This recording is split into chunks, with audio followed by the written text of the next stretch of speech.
Okay, so before the laundry really gets going, I've got my mortises cut out, and my tails here are a little bit long. So what I need to do is knock these back. Now you could do that with a guillotine. You could put it on top of just a piece of sandpaper and run back and forth. You could possibly take a plane, being probably going to blow out the edges of the tails here. I'm going to take the coward's way out, and because I have a new addition to the shop, and that's the disc and belt sander. So I'm going to gently but rapidly take some of this end off and then see how I can get it to fit into my baseboard there. I'm not actually sure if I want to do the disc versus the belt. I don't think this table is going to be square enough for what I need to do. So I'm going to do this top one, and I'm going to hold it like that on the upper belt.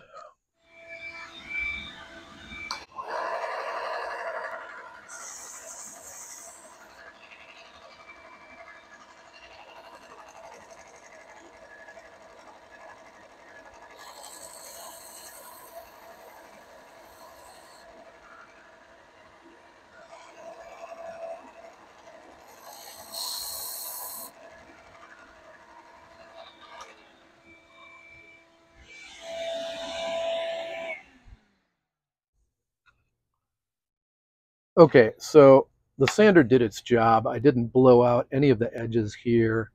I didn't rip off, fibers and crack this. It took it down slowly. It's fairly accurate, and it's going to get me close enough with where I need to be that I think I can just do a little bit of trimming on this guy and get it to get close enough to where I can maybe sneak in a little bit of sawdust and glue, tighten up the joint. So yeah, 50 bucks is all I paid for this at a woodworking show.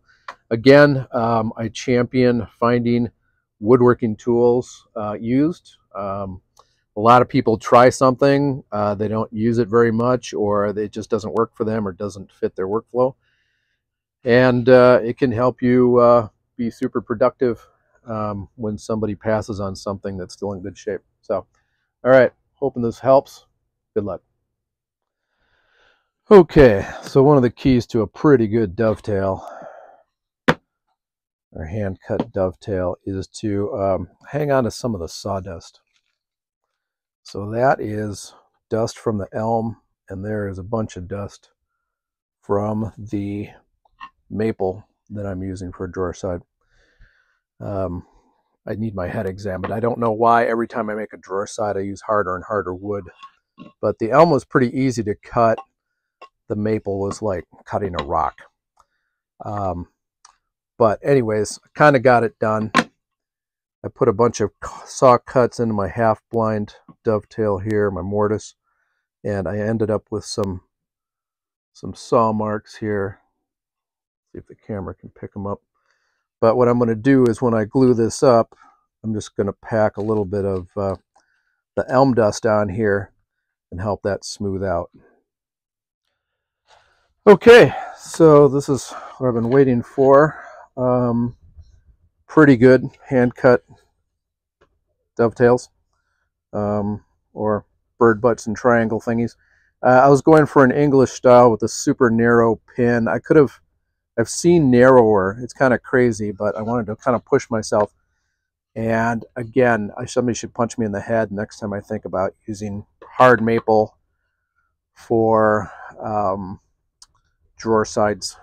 It's got to be a better way, something a little softer. I'm not a huge fan of poplar, but anyways, I think these are close enough. I'm going to glue them up, and then, like I said, any kind of saw marks, like I have this little divot here, that's where the saw came. I got a little too enthusiastic, but again, I'm just going to make a kind of a gluey pulp with the sawdust, shove it in there before I clamp it, and we'll go from there. So yeah, if I do anything, it's probably going to be a different video, but these are, I think, close enough to go, and I hope I measured them right because that was a lot of work. But I'm pretty happy with how they turned out. And from now on, I'm rarely going to cut hand-cut dovetails, unless it's just more, something for me, like a box or a gift or something like that. So anyways, these are them. If you want to see what I do next, please like and subscribe and all that. And there'll be a lot more woodworking to do because I got a lot more wood.